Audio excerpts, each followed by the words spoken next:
Hey, wait, before we get into the episode, I want to share some exciting news with you. My new book comes out September 30th, and it's called Less Lost: Finding and Being Yourself in the Wilds of Ordinary Life. It's part memoir, part field guide to being yourself in a world that keeps asking you to be someone else. And in it, I share stories from yoga sessions, motorcycle rides, encounters in nature, and even a run-in with the Dalai Lama. And every chapter pairs a story with an embodied practice or tool you can actually use in your own life, not to fix yourself or chase perfection, but to reclaim forgotten parts of who you are, stand in discomfort without disappearing, and belong to yourself without losing connection. Less Lost drops September 30th, and I can't wait for you to grab a copy for yourself and maybe one for a friend who could use the reminder you don't need to fix yourself. You just need to find your way back to being yourself. All right, now on to the show.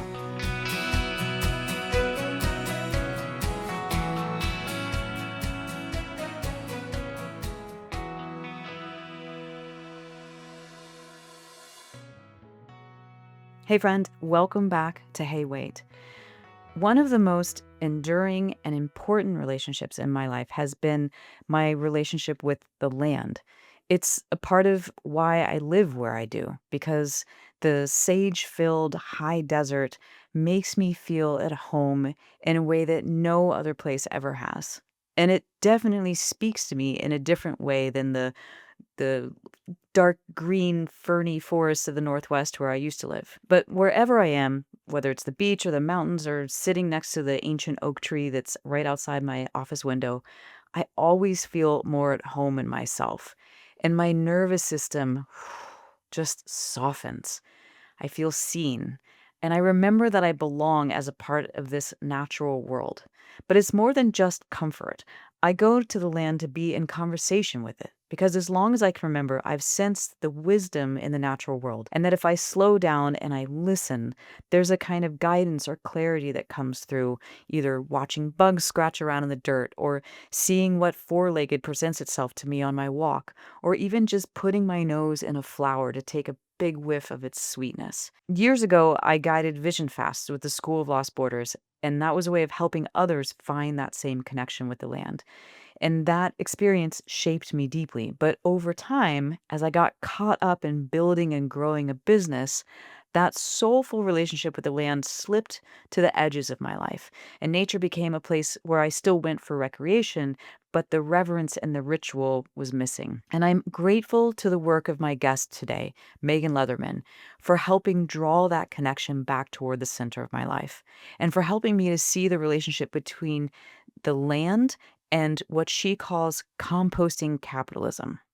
Megan Leatherman is an anti-capitalist teacher, writer, vocational guide, and naturalist. She's the host of the podcast A Wild New Work and the author of Winter at Work and the Living the Seasons journal series, all of which have guided me in my morning pages throughout this past year. Megan's work is so important because it speaks to a pain that so many of us soulful, sensitive people carry, and that is, how do we find work that's meaningful and still make a living while trying to divest from the very system that's exhausting us and damaging the planet that we belong to? In this conversation, you'll hear Megan talk about how reconnecting to the land is one way you can not only return your sanity, but also begin to divest in small but important ways from capitalism, and about how the cycles of the seasons can shape the way you approach your work and your life, and how reconnecting with something ancient and instinctual inside of you can help you rediscover your true nature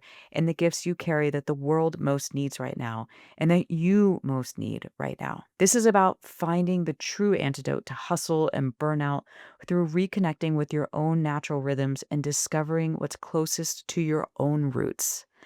Okay, so here's my conversation with Megan Leatherman. Hello, Mm. Megan. Hi, thanks for having me. Oh my gosh, thank you. I'm also just thrilled to finally meet you after hearing so much about you through our mutual friend Sasha and reading your books now. Like, you have been my morning companion for so many months through your Mm. Living the Seasons journals. So this feels like personal delight for me to get to meet you as a real human being. Oh, thank you. That means a lot to me. Yeah, I wanted to have you here because I think your work is so important. And I also have a sense that it's not very mainstream in the sense of like, this is not the thing that people out in the world in general are talking about, which is why I think it's so important that you're offering all the things that you do. So you talk a lot about things that are near and dear to my heart, like relating to the land, relating to ancestors, relating to the seasons, relating to vocation and calling. But you do it in the context of being an anti-capitalist. And you talk about composting capitalism. So before we get into talking about any of those little tributaries, can you tell the person listening, what do you mean by composting capitalism or anti-capitalism? Because I think this is an important piece of context. Yeah, well, capitalism is one of those things that feels like it's just the water we swim in. So sometimes we don't even see it. But as soon as you see it, you're like, you can't unsee it. Capitalism is, on one hand, just the way we like live and exchange economically. So like in capitalism, a few people own capital, like a factory or a startup, and the rest of us go and trade our labor for a wage. So rather than like going out, foraging in the forest or growing our own food, most of us have to go trade our time and energy in a place, and we receive a wage, and then we use that wage to go buy the food we could have foraged or, buy the clothes that, our granny could have sewn us. So in this system, yeah, we're all sort of trading our time and life energy for a wage, whether we work for ourselves or someone else. So that's like at its basic level. But then there's this whole culture that's had to be built up around capitalism to make it sort of internalized enough inside of us that we don't have to physically be forced to go to work. Now, most of us are just like, well, this is just what you do. If you're going to be a responsible adult, you get a job, you earn a wage. There's just no question around it now, but that wasn't the case 500 years ago when capitalism first emerged in Western Europe. To be an anti-capitalist, to me, feels like a commitment to seeing how capitalism has sort of constructed itself inside me and turn toward a much more vibrant, less mechanical, much more lively way of living that is natural to us, that we all still have in our bodies and DNA. And so in my practice, land reconnection is an essential part of being an anti-capitalist, because we see in the history of capitalism that people were disconnected from the land as like an initial strategy. That's one of the first things that capitalism does to try to get a foothold or grow. So by reconnecting to the land, reconnecting to our heritage or folk magic practices and to the sort of webs of reciprocity that we're all part of, those are ways that that's how an anti-capitalist can live, which is a little bit different than being like a professional activist, which is sort of the image I had in my mind initially. Someone who's an anti-capitalist must be protesting or like wearing, I don't know. I just had this image in my head. But for me, it's just been like, I just want to live differently. I want to really live. I want like a hearty, rich life. And that's not what's on offer with capitalism. I mean, what I hear you saying is you want to be cognizant of the water you're swimming in and get to choose what that feels like. And I so appreciate that you started by defining capitalism as like the water that we're all swimming in, because I was just saying to my husband over the weekend, I said, I feel like I did some really, really deep healing 10 years or so ago around the conditioning I got around what it means to be a good person in a relationship and how I show up with other people. And it's the heart of the work that I do. But I said to him, I was like, my most unhealthy relationship right now in my life, by far and away, is my relationship to work. And I am sure that it has to do with the fact that I haven't unpacked the conditioning that capitalism, like you said, like it's in your body. And so I'm curious, because I know you came from a background in HR. Was there a moment, like a hey, wait moment, where you're like, hey, wait, this doesn't feel right? Where you started to question the way your body was carrying capitalism? Or was it something that was building and building over time? Yeah, I mean, working in HR never really felt good.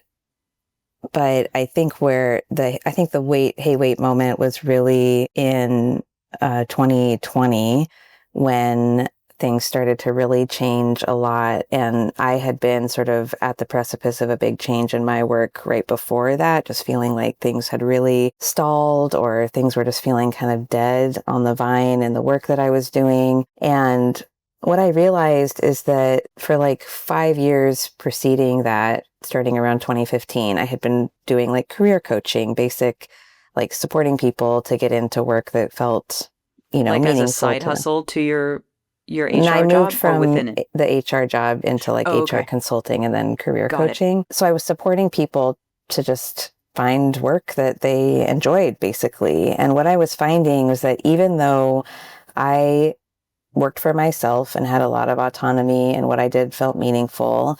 And even for people who got into jobs that felt like what they wanted, we were all kind of bumping up against this invisible wall. Like this still doesn't feel very good. Like I Yeah. still have to go even if I'm tired. I think we just started to see, or I saw, and through my clients' experiences, was seeing that at some level, it is just forced and obligatory, and we have some choice around what we do for a wage or who we work with, or, everyone based on their life experience and where they are has some level of agency. But at the end of the day, most of us have to work for a wage, and that Right. it never feels good to be forced to do something. And yet we live in a world where that's still true. Even if you recognize this is capitalism and you're being forced to make a wage, you still have to make a wage. Like, where do you go with that? If I were your client and I came in and was like, I'm not happy, I don't like my relationship with my job,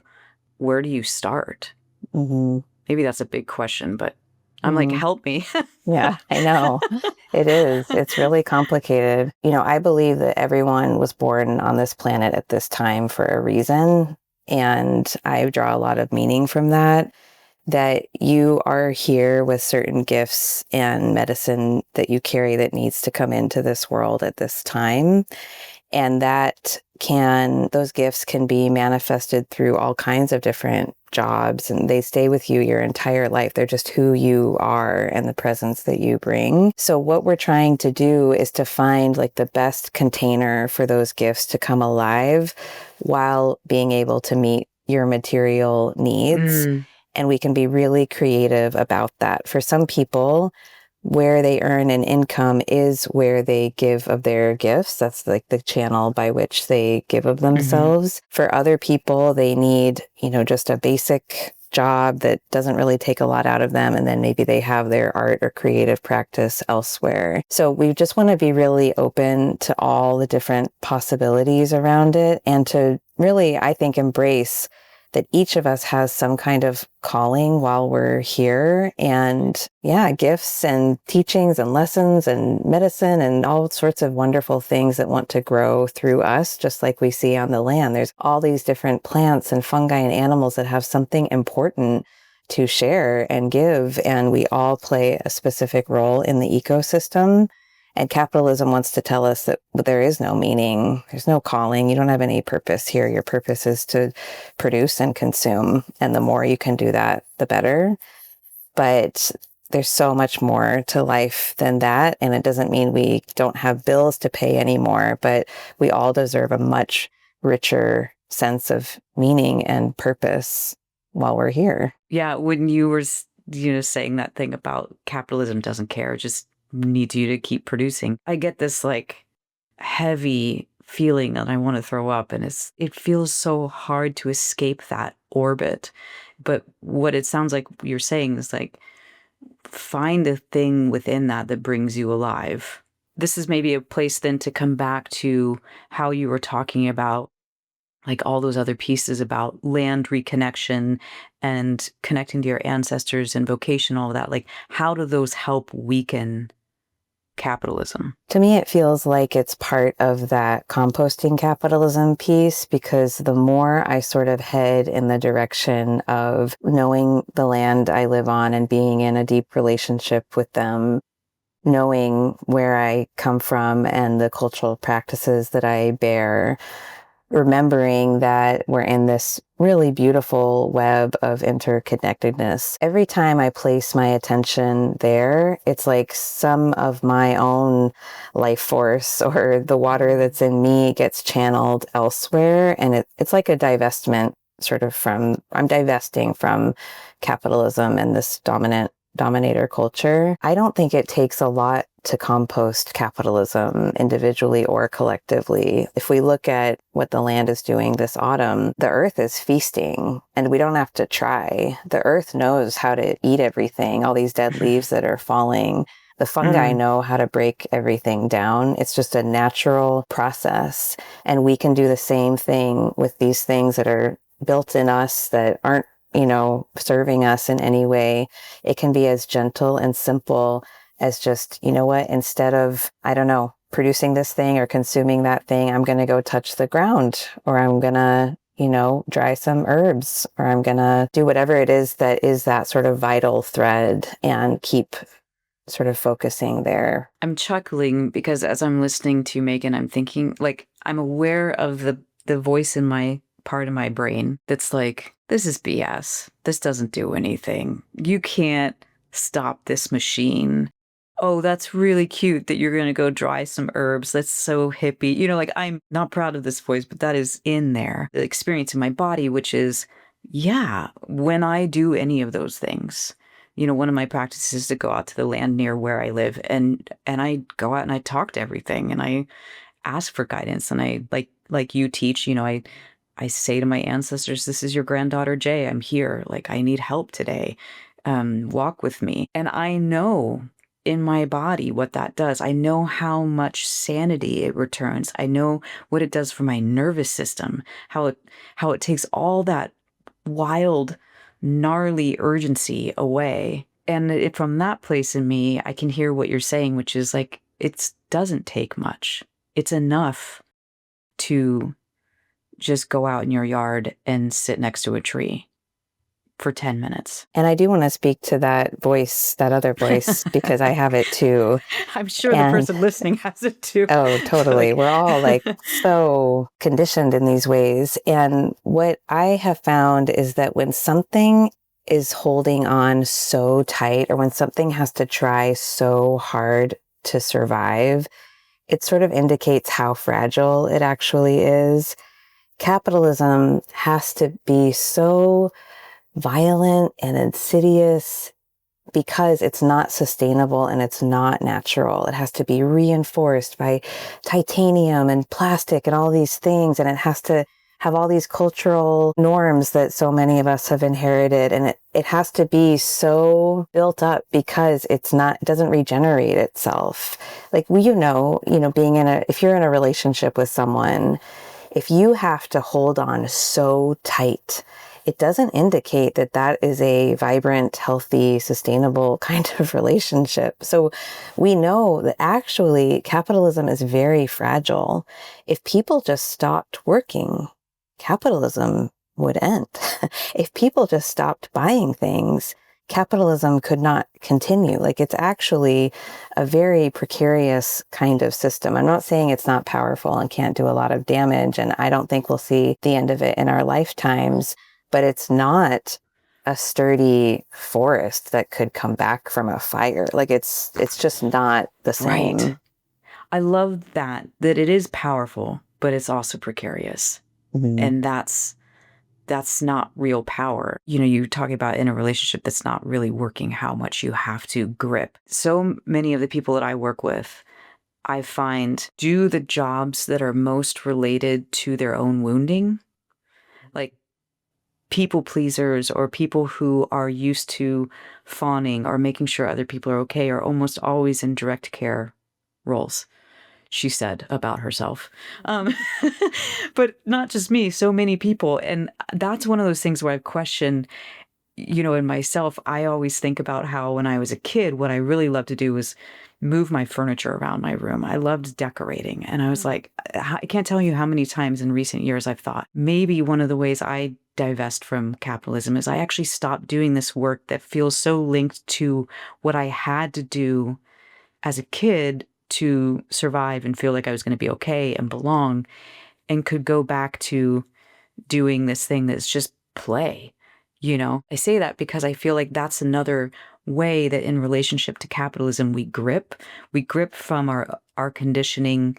That's not just capitalistic conditioning. We grip from the conditioning of our relationships and what we told will get us love and approval and validation. Mm-hmm. And I'm curious, do you see that in your work with your clients? Yeah, the way that I look at it and what we do is we sort of start by looking at the myth of Chiron. I don't know if you know about Oh, Chiron, but the wounded healer, is that yeah, he what that was is? a centaur that was abandoned at birth because he was half horse. And he grows up to be this incredible healer, but then he gets shot by this arrow and he has a festering wound that he can't heal. He's the greatest healer in the land and he can't save Mm. himself. In astrology, there's this small planet or asteroid called Chiron, and we can look at someone's natal chart and we all have a place where Chiron is when we were born. And I haven't done like a research project on this, but I've done it enough to see that there's some kind of truth to the fact that some of our gifts are found in these deep wounds and the things that we can do for others that we can't do for ourselves. The problem is unpacking where is it just the pain of finding ways to survive as a young person, and where is the gift inside of that? And how do we stop regurgitating the patterns that we had to learn and get back to like the gold at the center of it, the healing that we offer?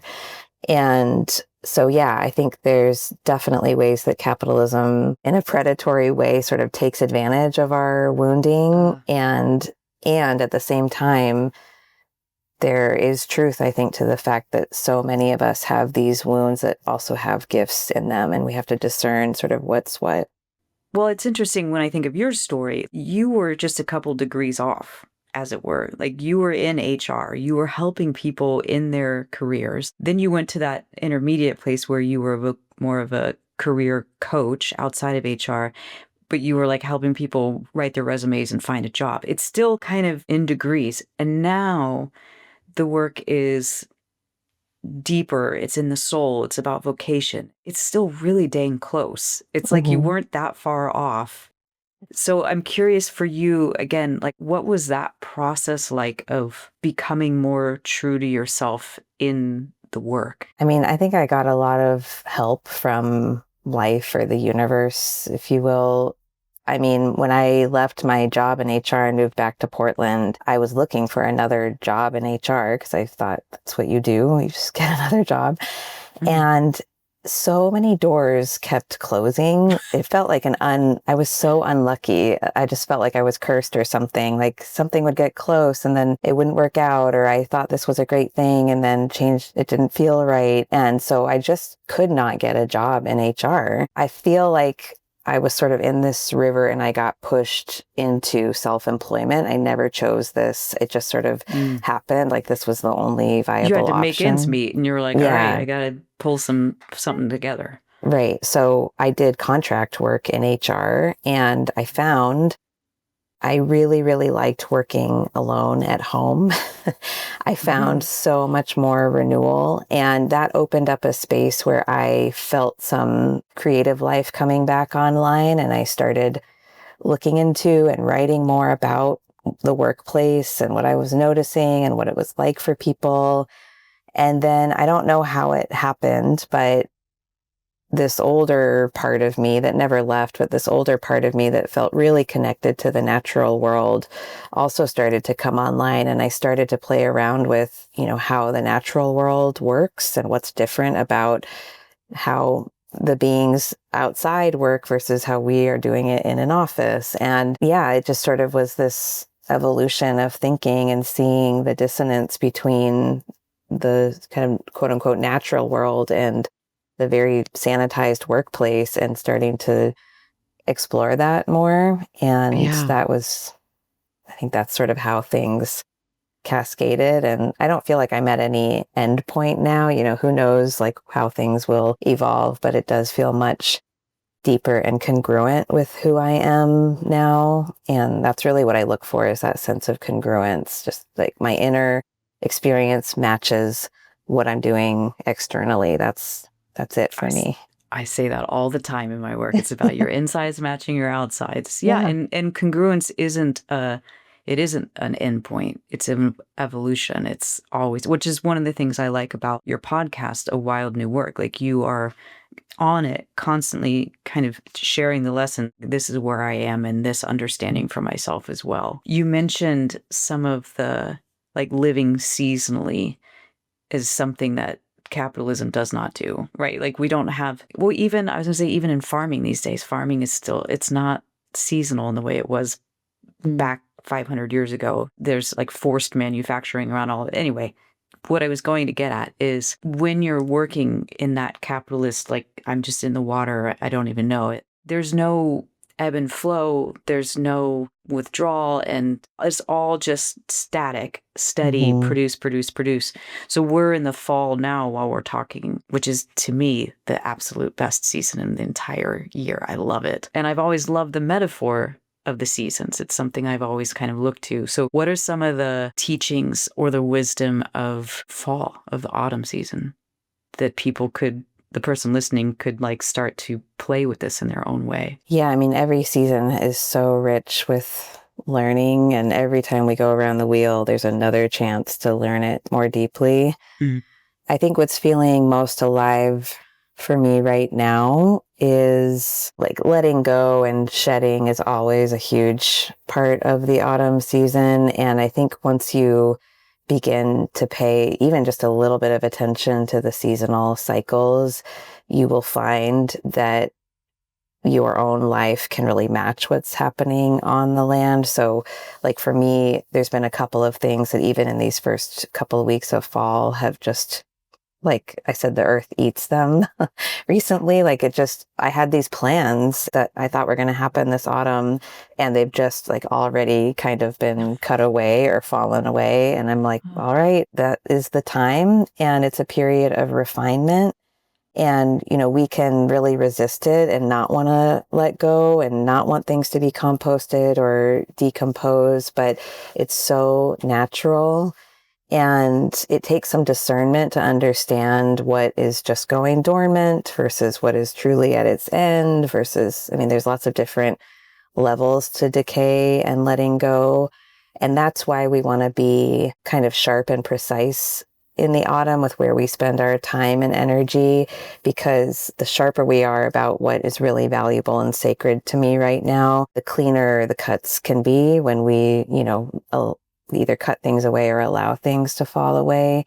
So I think the big theme of this season is learning how to relate to the natural process of decay, whatever that looks like for each of us. Something needs to fall away. We all need that level of refreshment every autumn.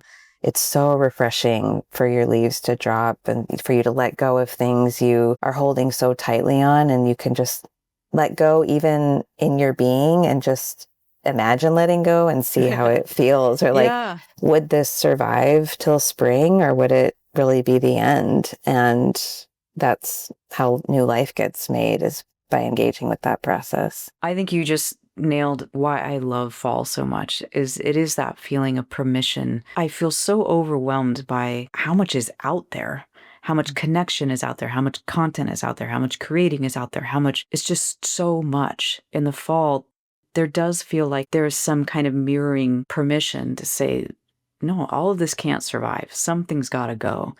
And your question and how you're describing that seems really important for the person listening, because if the person listening is anything like me, again, I've got these two different voices. There's the voice of like, oh yes, please, let's look at what I can let go of. And there's the other voice that's like, you can't let go of anything. Are you kidding me? It's like that. It's the nervous system. It's urgency. It's like, no, all of this is keeping you safe. You can't let anything go.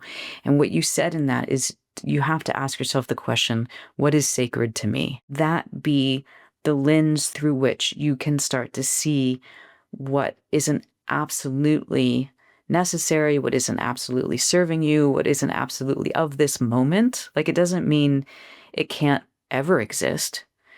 It just means maybe not this season. And I tend to get so black and white with life in general. There's nothing black and white about nature. either, right? It come back to getting guidance from the natural world. It's so much, I was going to say blurrier, but like softer, Mhm. kaleidoscopic. Like Mhm. it could be this, it could be that, but Mhm. like chill out. Yeah. Mhm. I think that's the thing I always get some form of in a kind, gentle way. Anytime I go out in the land, like looking for clarity or guidance, I always kind of get the message of like, whoa, it's okay. It's not that serious in the way that my brain, my ego, my nervous system makes these decisions, particularly around how I support myself. Yeah. Same for me. Really? Oh, yeah. I always feel much more like I have a renewed perspective when I'm out in, among other more than human beings of what really matters and how fast we have to move or what's really important. I always feel a sense of like realignment. I don't think it's a dismissal of what we care about. It's just like, remember you have a body and you're breathing and there's, basic Right. needs met. Right. No, the way I think about it is that it's like validation in the same way that if your kid came home from school and they were upset about something and you said to them, well, don't be upset, don't figure it out. We Mm, can figure this out if you go into your head. Versus if your kid comes home from school and they're upset and you say, oh, honey, I'm sorry you're upset. I can understand why you would feel scared about that or sad about that. That validation doesn't make the feeling go away, it makes their presence return. So there's a sense of I've been seen, I've been felt by someone who loves me, I've been understood. I'm fundamentally going to be okay. And that's what the relationship with the land does for me. It's like it doesn't make the problems go away, but I feel seen, I feel heard, I feel validated. It seems like maybe a strange thing to hear for someone who doesn't have this relationship. I'm now aware as I'm talking out loud, like, ooh, this might make it sound like you are talking about tree hugging, talking to squirrels, and it doesn't have to look that way, right? So maybe step back for a moment and define person listening. Like, what do you mean by the land when you're talking about having a relationship by the land?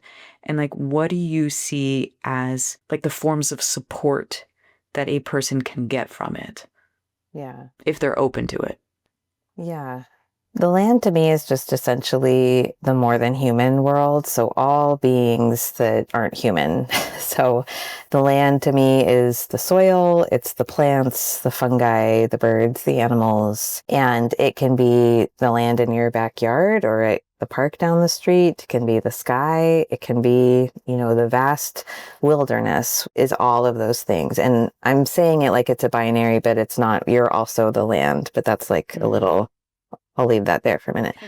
So the land is a place where we can be reminded of our naturalness and what is Mm. natural to us and how much ease there can be or how to grow authentically or all of the different strategies that could be used to approach a certain issue. It does definitely get us out of this black and white kind of binary thinking because we can see that there's some being would handle this issue this way, another being would handle it this way. If someone is hungry out on the land, there are hunters who will hunt, or there are, you know, beings who practice symbiosis and they do it that way. So there's all these different options for how to be in your life and how to feed yourself. And yeah, so I think when we spend time with the land, we, one, get that validation that you mentioned and just that nervous system. For me, it feels like I go a couple gears down, I shift down. Yeah. Choo-choo, choo-choo. Yeah. Yeah. um, so there's that. But then for me, I guess, the land is my biggest teacher. So like I just went out today to one of my favorite places and I have been dealing with this kind of difficult issue with work. And I just went out, to the land and to keep it really basic. Essentially, I just showed up in this place I love. I said hello out loud to the beings there. But if people aren't comfortable doing that, you don't have to. I just kind of wandered to where I felt led. I spent some time around trees and water and it probably didn't look weird at all to anyone looking at me. It's just like I was on a hike, but I was like in a conversation for myself. But I think just spending time with land is also really valuable.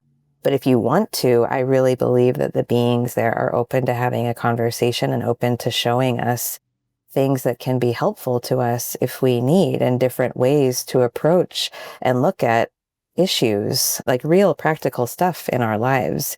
So those are some of the things that feel super supportive to me. Yeah, as you share that, I'm thinking back to how many different times I've gone out, like looking for clarity or guidance or something, and I'm like, what? How did that happen? How did I see bird do that particular thing? That's so, I've never seen them do that before. Why now? That's fascinating. Like, it really does feel like the natural world does want to be in conversation. And years ago, I don't know if you know this about me, but I used to guide vision fasts and for the School of Lost Borders, and people would go out and fast for 4 days and 4 nights, and they would come back with their stories. And based upon whatever their intention was going out, everybody's story was so different from the time that they were on the land. Some people had just these super benevolent times. Other people got their ass kicked. You know, it was the same 4 days. It was the same weather. They were in the basic same area. And everybody had a completely different experience with the natural world, with the animals they saw. It was always so fascinating because it just, there's like, my face is lighting up as I'm talking about it right now because I can remember, like, it's just, there's some kind of pure magic in if you go out to be in conversation with the natural world, it will talk back to you. It will. Mm-hmm. Yeah, I have had the same experience. I did a 4-day fast, and yeah, it was like my psyche opened up, and it was like your awareness of how connected we are to everything else becomes really clear. And spiders, there's this research now that spiders, their intelligence isn't just in their bodies, it's on their web as well. They are learning about themselves and even expressing themselves through their web, not just their own bodies. And I think there's a case to be made that this is true for us too, that when you are in the world alive, there are these invisible threads that are always there, and you can either turn them on or off or listen or not, but they're always there no matter what. And yeah, I think the land is absolutely excited to be in relationship and conversation with humans. As much damage as our culture has done, I still feel just so welcomed by the beings on the land. You said that in one of your podcasts where you said, I think the land still loves us for as much damage as we've done to nature. And that hit me really strongly because I've never thought of it that way, that we have no right to be treated well by the natural world for so many reasons. And yet, when you said that, I was like, oh, you're so right. Like, there's just some kind of pureness of generosity there is untainted by humans have done to the land and to the animals and all of that. And I think that's a really important thing to speak about because you've mentioned this in your work before. Like, I don't consider myself an activist. And you've said the same, like, you're not an activist. But so many activists talk about, like, we need to save the planet. We need to protect it. We need to apologize. We need to atone. And yes, and like, I think we just need to be with it more. I speak as someone not super embedded in like an environmental movement per se, but as a person who cares about the earth, my experience has been that when we go and we like sit down and really listen, I have never felt like shame or some of the things that I see so common in parlance from like ecological organizations or conservation groups. I mean, I really trust that everyone is called to be in this in some way, and we all have a way of loving the earth that we should follow. So I'm not anti-activism or anything like that, but I think it should always stay really close to the ground. Like, if you are working to conserve a place, you better go sit down and listen for a while and listen to what that land actually wants and needs from you, because it might not be what you think. And yeah, the more we can just allow the earth to teach us and be really humble, I think the better. Yeah. You know, when you said that you've never felt shame when you've sat down there on the land, this is a little bit different direction. But the other thing that came to mind to say, especially for the person listening, relating to the land isn't just about getting in right relationship with your job and your career and vocation. Like for me, going out on the land alone in my 20s was a huge way that I healed the shame I had from my divorce and the affair I had. Like that I wasn't going out on the land then to get guidance.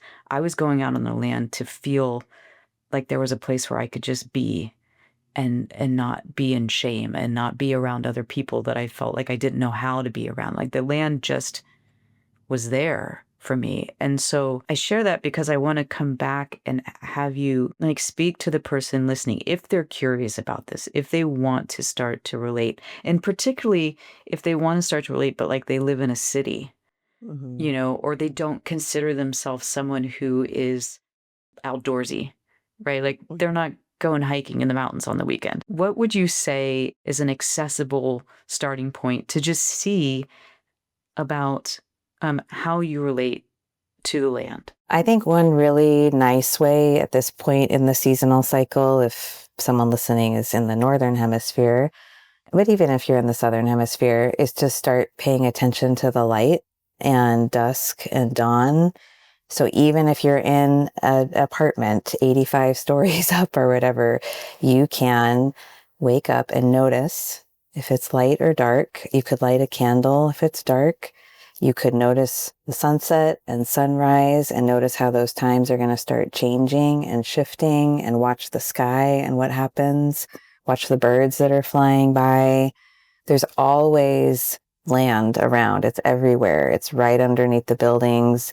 It's in your body. It's all around you. It just takes a teensy bit of attention to go there. And I'm not like, I don't identify as a very hardcore outdoorsy person, but so you can just look right where you are and it's all there. And again, so much goodness can come in from a little bit of attention, but especially for the autumn season, you know, I'll be focusing more and more on dusk and watching that process and what it's like for the day to end and for the darkness to grow. So that's a really nice, sweet way. So easy. And I'm just imagining as you say that, it's the alternative to like looking at a screen, you know, as you're going to bed or as you're waking up in the morning, whether it's your phone or whether it's a computer, like that always sheds the same kind of light on your face. But if you just put the screen down and look up, look out your window, look on the floor to see where the sun is, like I mean, just thinking about that right now, listener, like, can you feel that in your body? The difference between looking at the light moving on the floor versus looking at your phone. Like, just give yourself 30 freaking seconds of that, you know, where you know what you're doing. Like, you're choosing to do that. I can see how that's just such a soft, easy start. Yeah, it is. But again, a little can go a long way. So yeah, try it and see. Couple questions to bring us together. One is, I'm curious in your words, what's at stake if we don't start living by the seasons? It feels dramatic, but I think humans will just end. I mean, I just don't really see a way out unless we start living like the earthlings that we are. Like we're a part of And all this. we're a part of this, and you're not a capitalist, folks who are listening. You are in this yucky system just as much as the trees and the birds are. We're all in this together. And living seasonally just means living like you live where you are, accepting the cycles that are happening that are so much bigger than the mechanical clank, clank, clank of capitalism. Yeah, I mean, the earth will continue with or without us. It's just like, do you want to Right. live? Do you want Yeah. to enjoy Would your you like life? to participate with this? Yeah, yeah. So it's high stakes, but it's also like, you know, the planet will continue, I believe. So for Yeah. me, I can't imagine not living seasonally, which again doesn't have to be this huge like you don't need to write a dissertation on living seasonally. It's just No. look at the light and then decide if you want to, you know, adapt and align with what is happening around you. It's so simple, but really powerful. Absolutely, super powerful. And so you have so many different resources for how to do this. One is your podcast, which is A Wild New Work, which I love. You get so many different examples of how someone could use the season's teachings in that, among other things. How else can people find you or learn about your work? Everything's at awildnewwork.com. And yeah, the podcast is a sweet way to connect and learn more. And I did write a series of seasonal journals that take you kind of week by week through the seasons and Yeah, try I to, have. This is the yeah. summer one. The autumn one hasn't shown up yet because I ordered it late. Okay. They're beautiful. That's what it looks like if you're Oh, watching the video. thank you. Thank you. Yeah, my hope or my intention is just that those are guides to help you connect to the land where you are and what the season is like right around you and how you can bring your life into sync with that. Right, just to, like, change the way you think about what's happening in your world that week. Like, Mm. it's so easy for me to get into what's on my schedule, who do I need to talk to, what's the deliverable, like, you know? And in your living the seasons guides, it's like, well, this week in nature, this is typically what's happening. And it's like, oh, right. Right. Right.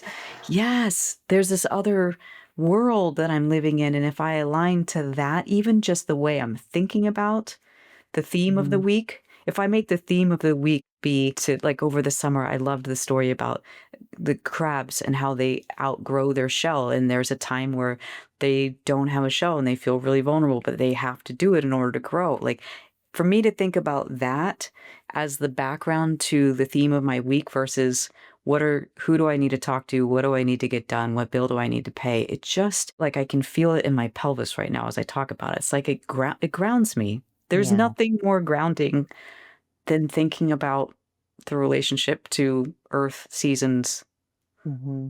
like, yes, Hmm. yes. Yeah, for me too. There's nothing better. So, listener, absolutely check out what Megan has because there is, I think, a way in for everyone in the sense of whether you're a huge yes, this resonates with me, or whether you're like, this is kind of wackadoodle, this is out there for me.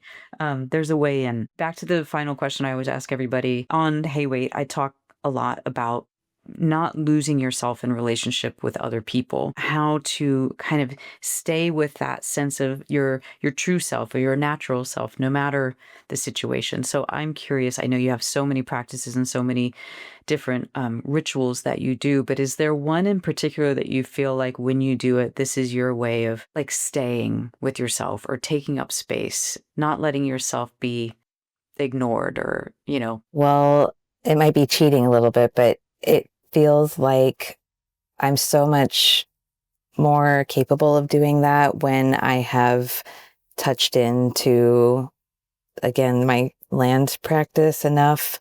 If it's been, weeks of not having meaningful time in a natural setting that feels really grounding for me, I am a lot more, I don't know, uncomfortable in myself or angsty, or I feel less like myself. Like, really, I can't separate the time I spend with the land and my own like health and sense of self. I've been learning that there's a lot that often needs to get done outside of a thing before you can be in the thing well, if that makes sense. Like if yes, we're having trouble with sleep, it's like by the time you're trying to sleep, it's kind of too late. Like there's right. so much that has to come before that to be able to fall asleep well. And it's the same for me, like to be in good relationship with others in my integrity. I have to have these bigger practices that again, like affirm who I am and my earthness and my cycles. And then by the time I get into human relationship, I feel a lot sturdier. So I hope that doesn't feel like I'm No, avoiding that the doesn't. question, but That is not cheating or avoiding the question. It just feels true, and I feel it in myself. Like there are the non-negotiables that are underneath everything else that create your capacity to behave in the way that you know to be true for you. right? Like, I Mhm. talk a lot about how many of us know what we quote unquote should be doing in terms of we should be setting boundaries, right? Or we should be taking time to get off screens before we go to bed and all that. Like, we know all these things that we should be doing, but we don't do them because our nervous system is keeping us in the imperative of survival. I hear you saying is the way that you reset so that everything else works, Mhm. everything else that you know you could do that makes you well can happen, is that Mhm. you have to be connected to yourself and nature first. Yep. I hear you. Mhm. I'm there with you. How many people, when we do this, and we're looking for something that actually makes them feel better in their body and more regulated in real time, the thing that works the most for the most people is thinking of a place in nature that they Mm. feel good. And it Mm. isn't about transporting yourself to that place and being like, I'm just going to Calgon take me away, put me at the beach. It's like bringing the beach to you in the moment and calling in the feeling of that in your system. So I want to share as you listener going on to the rest of your day, whatever it is, if you can go be somewhere in the natural world, even if it's your backyard, take 2 minutes to go out there.